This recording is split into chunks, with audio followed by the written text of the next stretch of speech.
Hello, shoutout po sa atin. Happy Saturday. So ako po ay nagpalambot ng konting liempo at tayo po ay magpiprito. Ito po pinalambot ko ng within 10 minutes lang. Baka naman kasi magkalasog-lasog pag ito po ay ating masyadong pinalambot. So ito'y templado na po, na-marinate na po, may timpla na po yan. So ito na ngayon, piniprito ko na siya. Ayan po siya mga. Ayan, hindi ko na pinakita ang paglalagay ko ng paglagay ko siya kanina. Kasi tinalsikan niya ako. Galit ang mantika sa akin. Ayan, yan po yung ulam natin po today. So, naisipan lang namin maglitsong kawawi. Ayan. So, naka-deep fried po siya. So, alam na po natin, pag naka-deep fried, balanse ang pagkaluto niya. So, hintay natin na siya ay maluluto. At within a minute, yan po ay susunod natin yung una po natin. At baka naman po masyadong naman po siyang magtosta.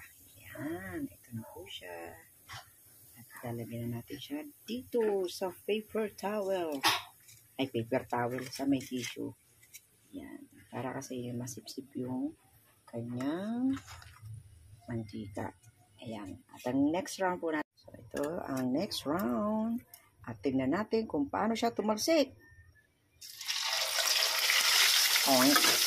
Kanina yung una, napakatalsik. Grabe, ayan na, nagpututukan na po siya. Happy New Year! So, diba? Binaliktad ko na siya.